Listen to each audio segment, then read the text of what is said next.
It is November 11th, 2023. And you know what's happening in the world right now? I get to lay in this nice, comfy bed in this nice house, AC. I got a car. I got food, water, electricity.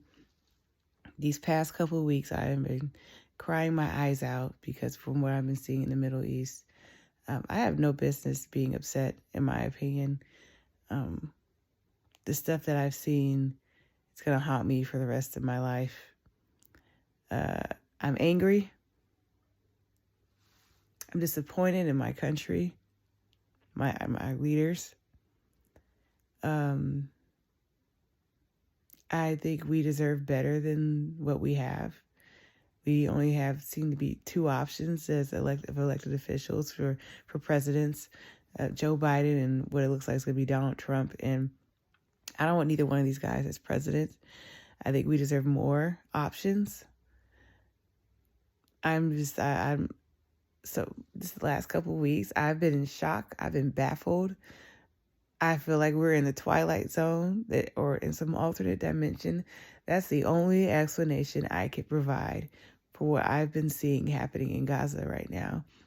I have never felt so useless before in my entire life. I've never felt so helpless for people. I've never been so angry. I see what's going on, and it seems like any type of criticism towards what Israel is doing right now, you're automatically deemed anti-Semitic, and that is not fair in itself.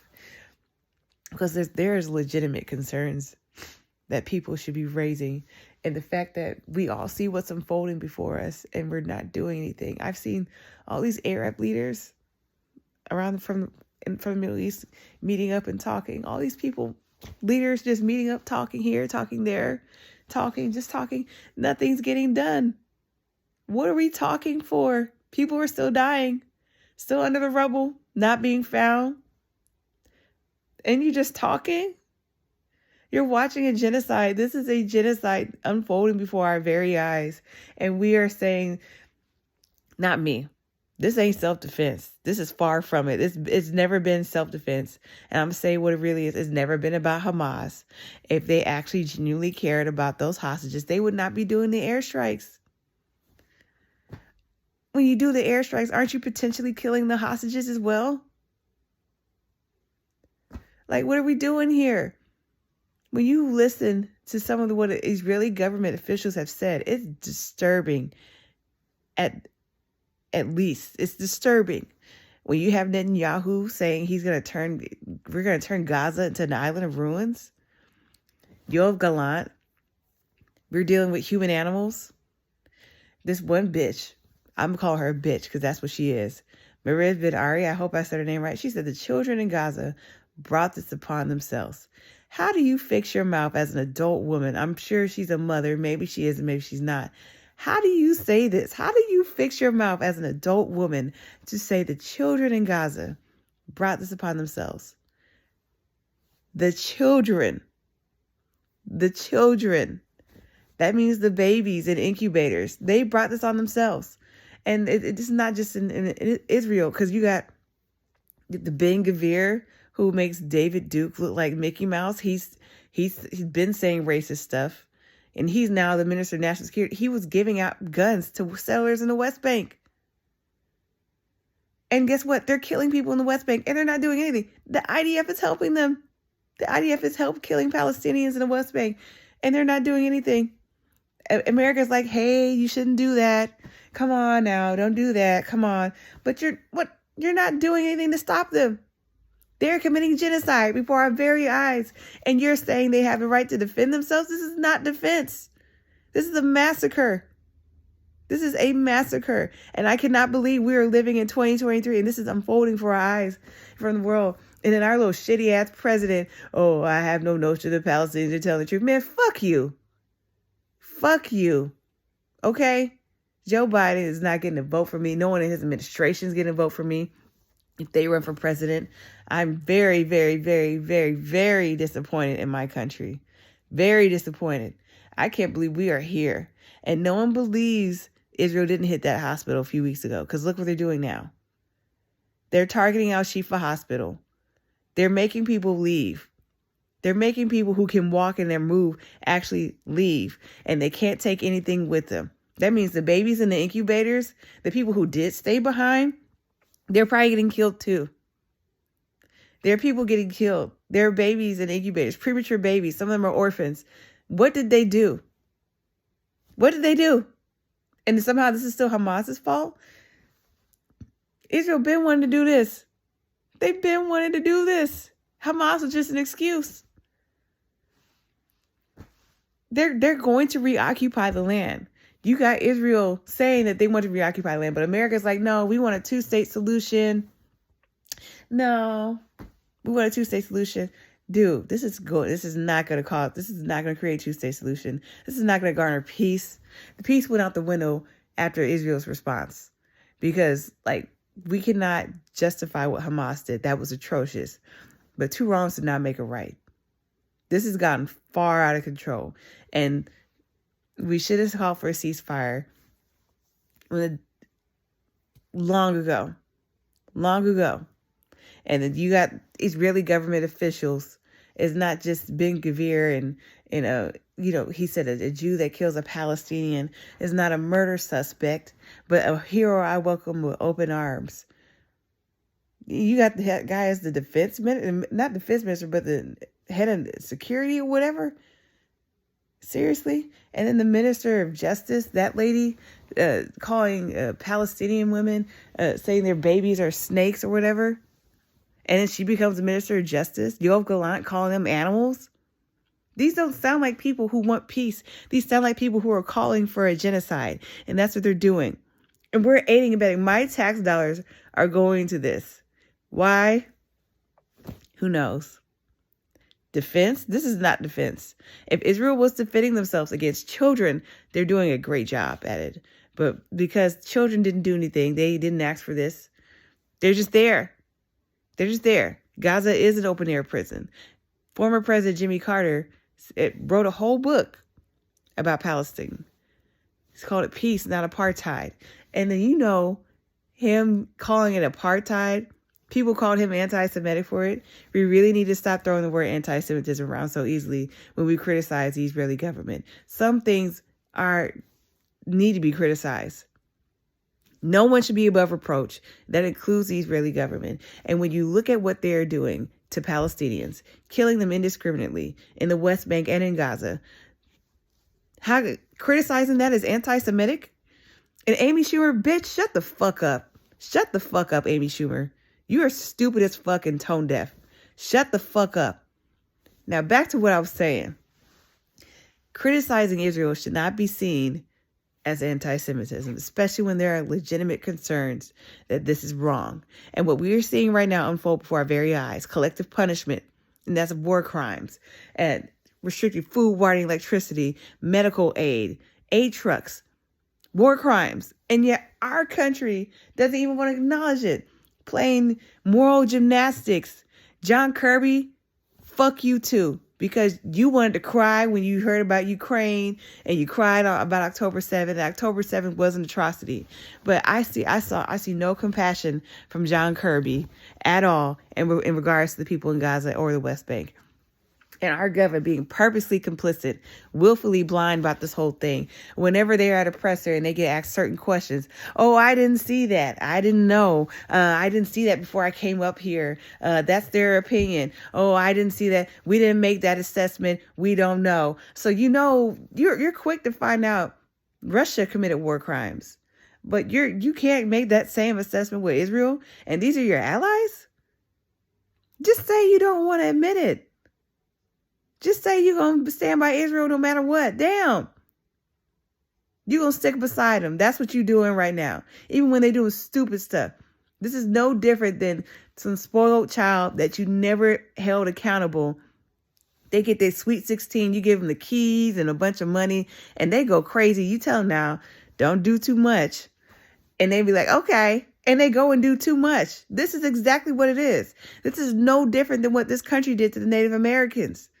But I guess because our country did this to Native Americans, America could kind of see itself, at least the American government can kind of see a little bit of itself in the Israeli government. But guess what? Israel is still stuck in the 1950s of America. They're still enforcing Jim Crow-like stuff. Did you know an Israeli Jew can marry a non-Israeli Jew, but that spouse cannot live with them in Israel? Did you know it's illegal to talk about the Nakba? The Nakba is the catastrophe that happened in 1948. That was a displacement of over 700,000, I think 750,000 Palestinians from their homes. It's illegal to talk about it, even though you got some Israeli government officials on social media saying that they want a Nakba 2.0. You got Israeli government officials pretty much calling for a genocide on TV or on social media. And our government is like, whoa, we don't see nothing. We don't know nothing. We don't know nothing. Man, are you serious right now? And this is, United Kingdom is just as complicit because they wrote the Balfour Declaration in 1917, declaring that Palestine will be the land for Jewish people. They looked at other countries. They looked at Argentina. They looked at countries in Africa. But they said, yeah, this is going to be it. But there were already people here. And UK was like, so what? Man, we're the godfathers of this stuff. And the people talking about this ain't colonization really don't want to look into stuff. This is colonization. This is colonizing a country. Why else do you think America and the UK are so adamant about being Israel's ally? Because Israel is their creation. Woodrow Wilson agreed with Palestine being designated as the land for them. As long as they have Israel as an ally, they got some kind of control in the Middle East. They don't want to lose control. Fuck them. They don't care about Israel. They don't care about Israel like that. They do not care about them like that. They just wanted to give them a place and have a puppet over there. That's what it is. That's what it all is. And yet the puppet has gotten out of control. This ain't even about Hamas. Hamas was just an excuse. Israel knew, Netanyahu knew Hamas was in Gaza the whole time. Gaza asked him for help to deal with Hamas, and they refused. Because if Gaza is overran by Hamas, then Gaza can be seen as a credible threat, and they can eradicate Hamas, and they can eradicate the people in Gaza as well. Take over that land. Take the oil from that land as well, which that's what they're trying to do. They are not trying to get them hostages back. I saw footage of Israeli soldiers enjoying themselves at a beach in Gaza. No concern over the hostages. They making deals, Israeli government making deals for drilling for oil in Gaza. Netanyahu went to the UN to draw a map for the new Middle East, to draw a canal. He wants to have his own canal to compete with the Suez Canal. And guess where that canal that he drew goes through? Gaza. Gaza. Hamas didn't just spring up out of nowhere overnight. They've been there for years. Egypt warned the Israeli government about a possible attack from Hamas. And you know what? Clearly, they didn't intervene. Clearly, they saw this as an opportunity. And now all those thousands upon thousands upon thousands of innocent people